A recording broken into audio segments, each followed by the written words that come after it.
This episode of the Helping Healing Humor podcast is brought to you in partnership with ministryleague.com. We would love for more people to discover this show, so please rate and review us on iTunes or your podcast provider.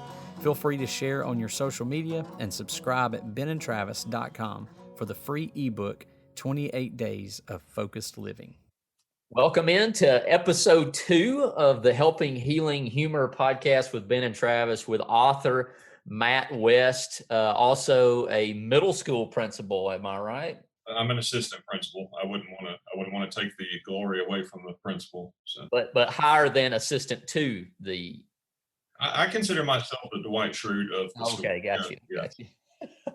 Well, we're excited to have you back with us for another episode. And before we get too far down the road, where can we get your book, The Smell of Funny?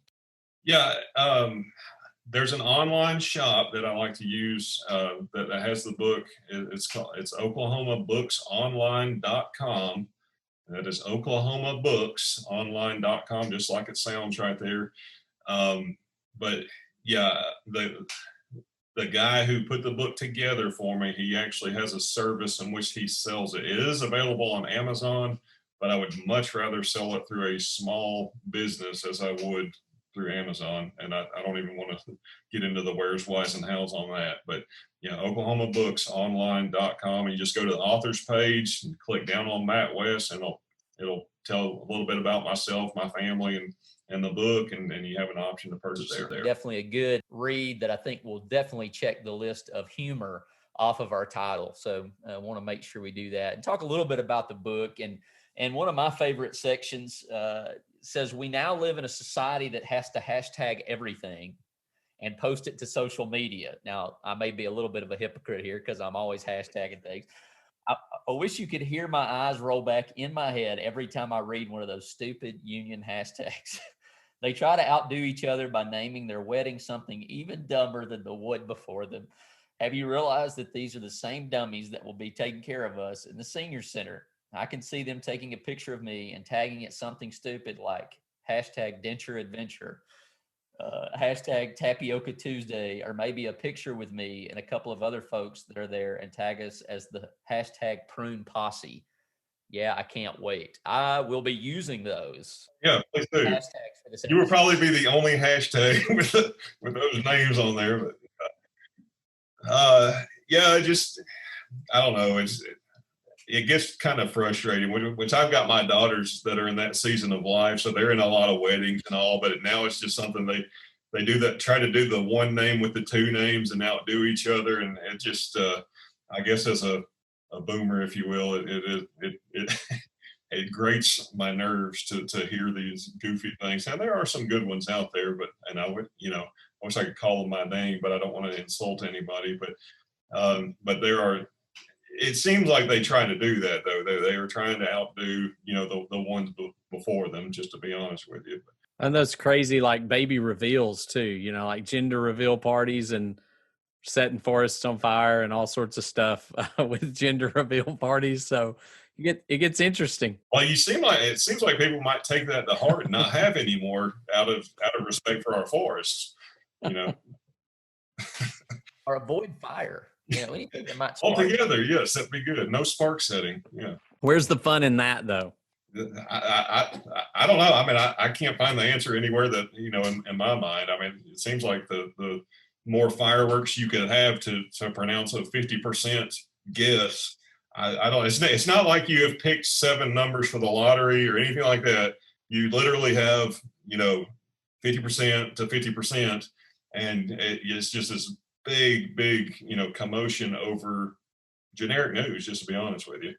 So, hashtag crazy. Yeah, no doubt.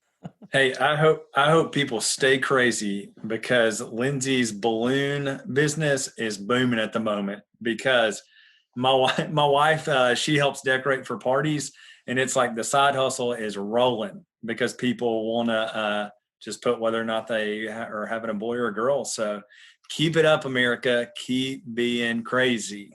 That was a sweet little shameless plug there, Will.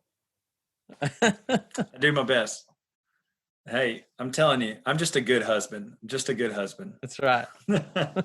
She just texted me and said, "Hey, don't forget to plug on the podcast today." So There is one right before that where you think that you've got a major issue.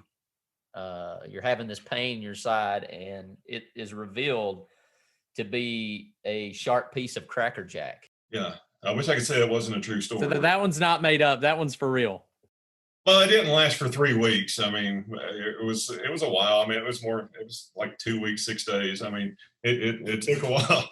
Took a while to figure out what it was. I mean, I just was generalizing at 3 weeks. Yes. Just share the story so our listeners can hear it and so that they'll want to go buy the book. Let's see. My wife says that I am a hypochondriac because I always think that I'm hurt. Come to think of it, that might be the nicest thing she calls me.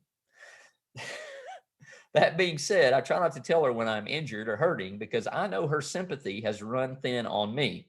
Amen. Also, she was raised on a farm, and if they found out anything was injured or suffering, they had a different way of handling it, and it usually involved a rifle or a pistol. Well, one Friday, I just had to break down and tell her that I had a very sharp pain on my left side, right at my waistline. Naturally, I was thinking maybe it was my gallbladder or appendix. She just rolled her eyes and told me to suck it up. But I'm here to tell you, it was excruciating. I had to sleep sitting up and just could not get comfortable. I tried to tough it out, but after 24 hours, I decided that I would probe the area myself with my own finger to see if there was any swelling or maybe a knot caused by a hernia. I wish I could tell you that I found a mass or some kind of major injury, but I feel like I owe you the truth. In between a fold of my stomach skin, I found a sharp piece of Cracker Jack, and it was just digging away like some kind of cocklebur picked up in the yard. Who knew a piece of Cracker Jack could be so uncomfortable? The sad thing was that I had not eaten a Cracker Jack in about a week and a half, and you can bet your bottom dollar that I never told the wife about that. But now you have, so tell us, what was the response when she read it? Oh, wait, she hasn't read the book? No, she was actually one of my first editors, you know. And so I don't know what chapter you're in, but I doubt she declared that one the funniest. But it's pretty good. Like when your wife reads along and you know she says, "Well, this one's funnier than the last one," or whatever. But there's several stories in there about my poor eating habits and lack of exercise and body shaming and so on and so forth. And you know it's all for my healthy state of mind, I guess. But you know, it keeps you humble, you know, when you can talk about your fatness and so on and so forth, and self injuries and all that. But yeah, she definitely she doesn't. I'm afraid because I'm really getting up to the point where you know shortness of breath and so on and so forth kind of scares you a little bit, and you know I'm afraid she's just going to be like you know, well I'm going to the store. Good luck with that or whatever. But no, she actually takes real good care of me. I probably was a little disingenuous with my wording on that, but she's a good woman in my book. We'll just leave it at that. Don't let her give you the old yeller Oh treatment. no, Right? no, no. Yeah, I see that happen a good bit on their. Her daddy and mama's got a farm, and you know, if something ain't making it, you know, it's a blast of the rifle takes care of it. You know, nothing's been euthanized. I'll tell you that. I was living in Eva. It's over near Coleman. And so I was living out there and I had this dog and I just really needed to get rid of it. It was just kind of a stray we'd picked up and we were taking care of for a little while. And I said, I got to get rid of this dog and find somebody for it. And one of the guys that went to church with us just came up to me and he goes, well, you know, I've named a couple of them Bullet Head. So if anybody from PETA is listening, then I'm sorry, but you know, that's just the way you do things in the country sometimes. So you talk a good bit about your family and most of the stories that kind of come from. So if I could put you on the spot, is there one that's just, man, everything they say, it's just gold. It's just, you know, you basically walk around with a pen and pad. I don't know if you noticed, but probably the majority of the stories about my kids were about my youngest one, Sawyer. But you know, in all fairness to Zach, you know, when myself and his mother divorced, you know, he was kind of back and forth, and like I said, it was a rough time in my life and all. So I didn't really write down instances and stuff. And he's a funny kid too, and but you know, having Sawyer, from birth to now 15. I mean, it's just stuff all the time. And he and I, because Christy also was a teacher and coach and all that. So there were a lot of nights, it was Sawyer and I driving to a game or possibly going to church or Awanas or something like that. But we spent a lot of time, me, him, and Jackson specifically. So that was that always made for some good banter back and forth. And to this day, Jackson just Sawyer has a habit. He likes to call Jackson his baby, and then Jackson will shoot back and say, "Never say that again." And so they barb each other all the time, and it's in church, it's in restaurants, it's in the car. I guess Sawyer thinks it never gets old, but they have provided a lot. And then obviously, Jackson's pretty much gold, every day. He'll pull one of my favorite stories, and I don't even know if I go into it in the book, but he'll pick out, like, if you tell him to go get ready for church, the first shirt he gets to, that's what he's going to wear to church. So he'll have on like Miranda's top and maybe some blue jean shorts that he can't even get over his knees. And he'll come into the living room and say, have some help here. And he'll say, some help here. And so he wants us to try to pull these, tight blue jean shorts over his knees onto his body, or, it's just comical stuff like that you can't even really write about. I mean, you just got to be there, But yeah, and that probably happens once a week. He's probably a good large, maybe extra large, but yeah, he'll try to get a smaller medium shirt on, and it's his arms may be stuck up in the air, because it's the shirt won't come down over his chest or whatever. And but yeah, it's funny, all the time, seems like. So how old are your kids? I don't think I've asked that. Well, our oldest is 25,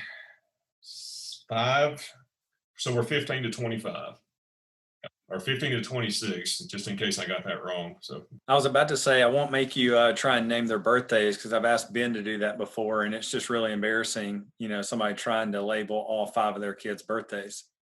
Or social security numbers, like when you go to the doctor's office or something like that. Yeah. Yeah. I just have to make up that. I don't even know. Yeah. It's a fun number to make up. Jackson was born in 1952.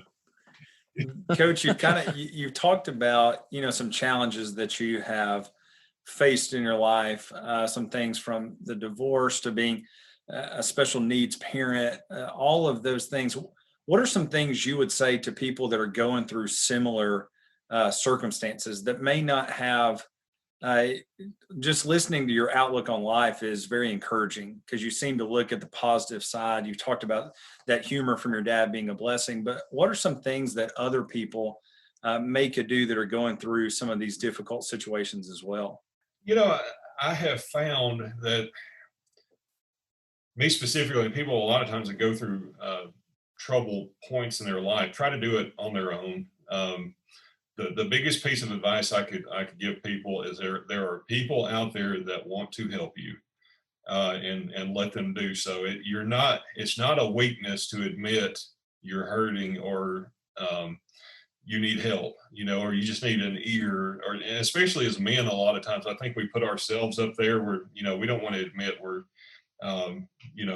less than perfect. It's just something that's, I think it's innate in us. I think it's how God made us to an extent, but I also believe He made us to be with groups of fellow, believers and people that have like-mindedness and all that. I was just thinking today, at church, our worship mentioned that his brother-in-law actually just lost his dad too, and I don't know him that well, but he and I just immediately have this connection, which I've yet to call him yet, but it's somebody that I can lean on, and we can go through this together, to where I don't have to, because I almost feel like stuff like that, it sounds awful, but we don't want to necessarily be a burden on our family. We don't want to be a burden on our friends necessarily. So it's like you want to find people that have gone through something similar. So if one positive can be found from Dad's death, is that it gives me a perspective now on loss that I feel like I can,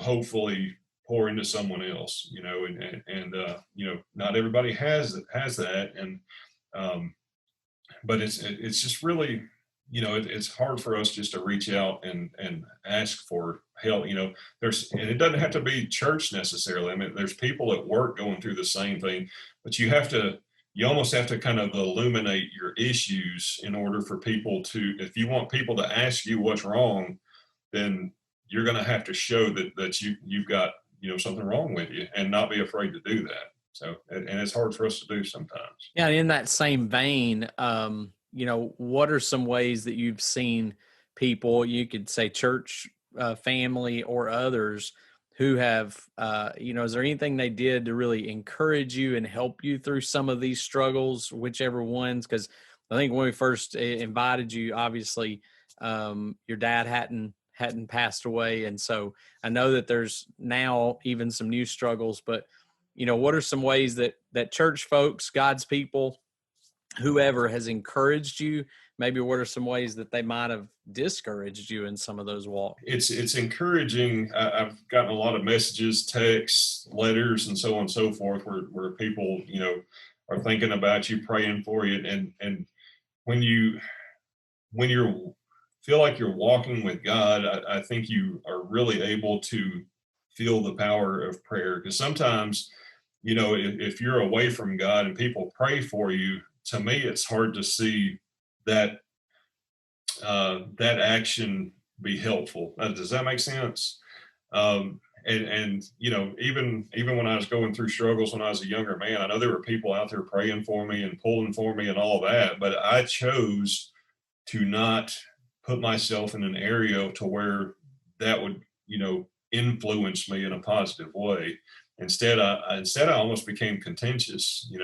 I almost thought, well, these people think they're better than me because they haven't been through what I have, and so on. And if you believe that, you're crazy, because I mean, you could go through that church, and anything you've gone through, people have gone through it too. And they may not have gone through it the right way, and maybe some of their mistakes can help you stay, closer to center where you should be. Yeah, that's a good perspective, because I think a lot of times we feel like we're alone in the stuff we go through. And like you said earlier, we sort of don't want to be a burden to anybody else. But generally speaking, we're going to find some folks that not only are they going to help us in those moments, but it ends up we help them too, because it gives them sort of a purpose. Everything Will and I do some groups, and we talk about everything we go through qualifies us to help somebody else go through those things.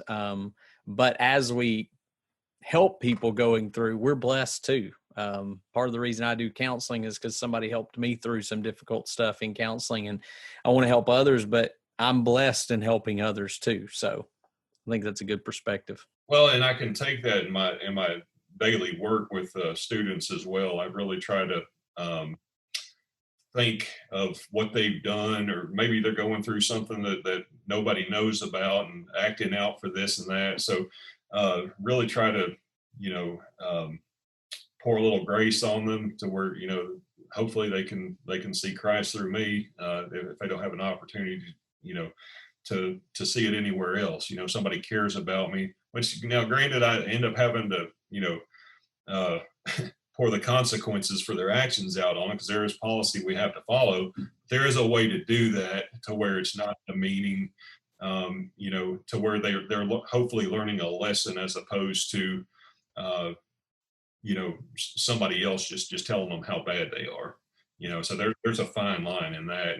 And again, I kind of go back to 20 years ago. I would have been awful at that position, just to be honest with you. If I were having students into my office to have to deal with consequences of actions, because my perspective was a lot different. I think talking about your family and bringing it back to that, Whitney and I are both adoptive parents, foster parents. And, as much as we adopted them, they have adopted us, if not more. We were not, when we first got our kids and they came to our home, we were not pushing the dad and mom, the dad and mom moniker. But that's what they started calling us. We really didn't know what to do with that. But, that aspect of them adopting you. And I think that that's something that comes across in your book, that they're, yes, it is hilarious. Yes, they are funny. But there's this connection there And, you go to the special needs, you go to the other kids that, are your step kids. And like you said, I'm the same way. There is no step to it.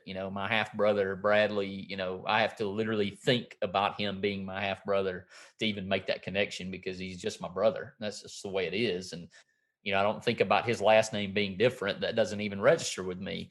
But the fact that, that they adopt us, that they really have made us their family even before it was really legal. Can you speak to that? I mean, like I said, it comes out in the book. It's just a natural thing that when you're reading, you pick up, hey, these folks really love each other because they can poke fun at each other. That's the cool thing about writing that book is that's a perspective that you were mature enough to see. I didn't even know I had done that or registered that was part of the writing. Just to be honest with you, that's awesome that came across that way to some, even if it's just one person, but it when I guess anytime you enter a relationship that's got previous children involved, there's some growing pains. You don't want to assume that you're going to be this dad role, but you still kind of have to, because we live under the same roof, and ultimately, you've got to develop, rules, a culture, a routine, a procedure, and all of that stuff. And it was kind of odd. Christy and I talked back and forth because with 4 kids, we probably would have been fine not having a 5th child, and we discussed it, but we finally decided we'd like to have a child of our own. And so when we did, it was almost like this knot that tied everything together, as crazy as that sounds. You had Zach over here and then 3 over there. And then, here's Sawyer related to both of us, and just really kind of lassoed everything together. And, it didn't necessarily take that for us, to develop a closeness or whatever, but it just develops over time. I think Miranda was about 1.5 years, kind of when I entered the picture, and Madeline was, a little bit older than that. And so they just kind of knew me from a young age, and I was just a kind of a rock for them, at home. And their instance is a little bit different than, Zach lived with his mother most of the time, came, every other weekend, and, Wednesdays or whatever. And so Christy, was the main caregiver, granted in their divorce. And so, I had that opportunity that I had kind of missed with Zach to pour into, these 3 children. And, I hope I did a good job with that. I mean, I think we've raised, 3 great kids, and hopefully Sawyer follows in their footsteps, but he hadn't started driving yet. So that'll be kind of indicative of, how he, kind of turns out. But, we do our best to, teach them the right ways, and, the right things to do, and staying out of these situations and those situations. And hopefully through the grace of God, they do that, but you can't be there with them all the time. So you've got to really hope you've poured enough into them to where they're going to make, the best decision to represent, their faith, their family, and their friends. Hey guys, Travis here. I'm wondering if any of y'all are like me. You see, I need some accountability when it comes to self-care and exercise. Left to my own devices, I will just think about and plan to make healthy changes in my attitudes, actions, and habits, rather than actually doing the work that will bring better holistic health to my life. That's why we created the Ben and Travis Facebook group. The group began as an accountability group for holistic health. We host different challenges throughout the year on this platform that make it easier for our group members to stick to their plan and reach their goals. This group is an encouraging and challenging team atmosphere. Check out what Chuck from Iowa had to say about our first Facebook group challenge. I feel better than I have felt in about 10 years. I feel younger and leaner and better about myself, and I'm overall healthier in mind, body, and soul. Thanks to the Lord for guiding me to the Batify Challenge. So hop on over to facebook.com/groups/Ben and Travis to join. You don't want to miss our upcoming November challenge. We're calling it the most grateful Thanksgiving ever. In this challenge, we're going to work on mindset and happiness with some tips from Jeff Olson's book, The Slight Edge. We believe this challenge has the power to truly transform mental health, and we are excited for our community to be a part of it. Again, just go to facebook.com/groups/Ben and Travis to join.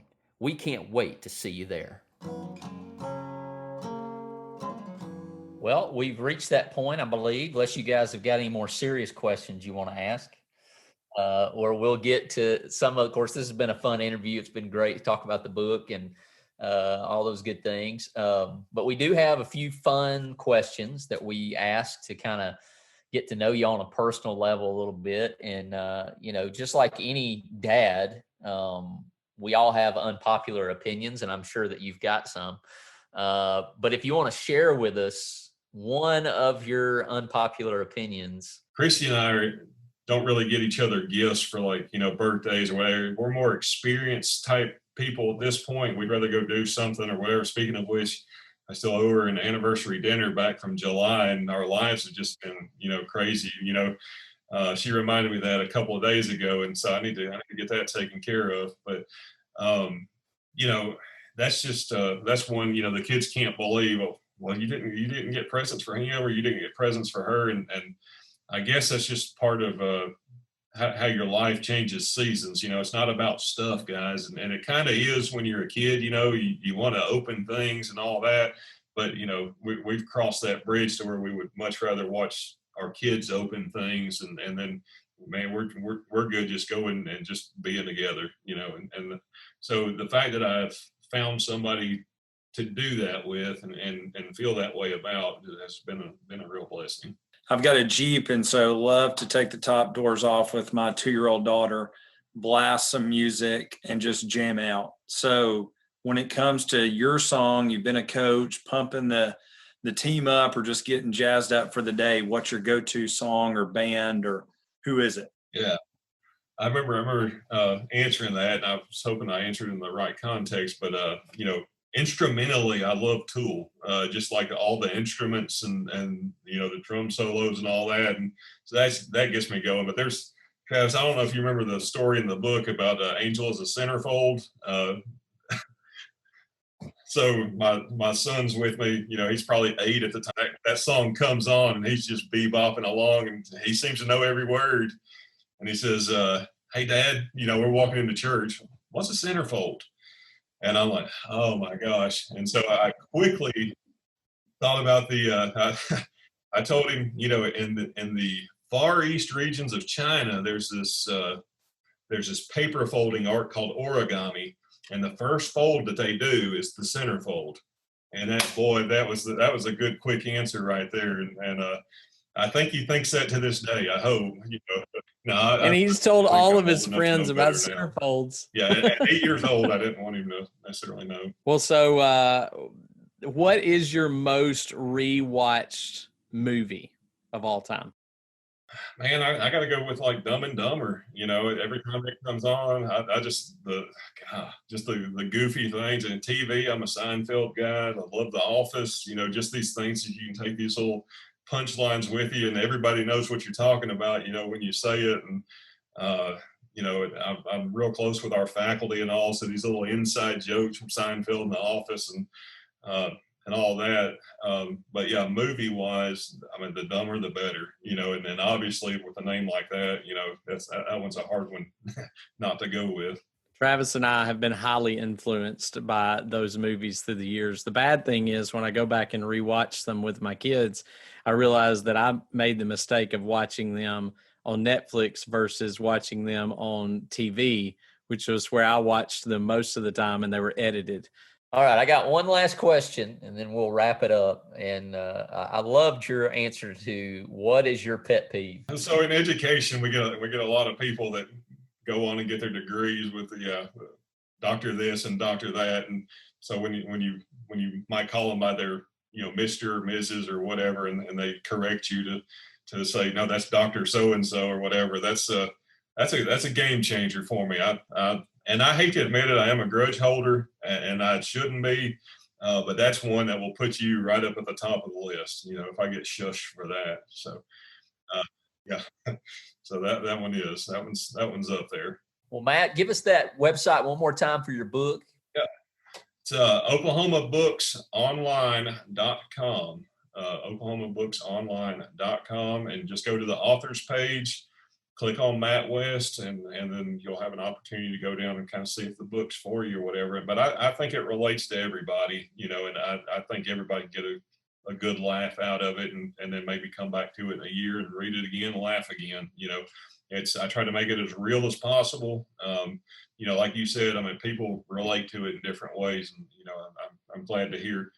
I think Whitney took it a different way than maybe you did, and then anybody else down the road would. So that was the cool part about just hearing from different people what it meant to them.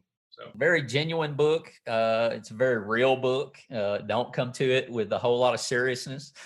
It'll help you, I think, get through everything that we're going through. And I sure appreciate you taking the time to write down your thoughts. And obviously here at the Creasy household, if nobody else, we certainly enjoyed it. But the smell of funny, Matt West, Matt, we're so thankful for you taking time out to be with us this Sunday afternoon, especially this close to the passing of your dad. And we certainly send our condolences to you and your family. And if there's anything that we can do to help you, let us know. And we'd love to do that if necessary. Will, Ben, y'all got anything else? Just thankful that you came and were a part of this today. It has been a blast.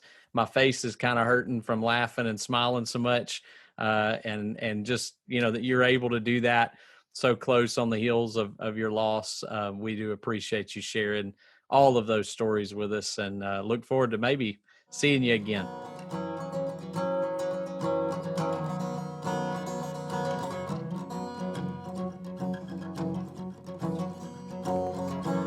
Thanks for being with us for this episode of the Helping Healing Humor podcast.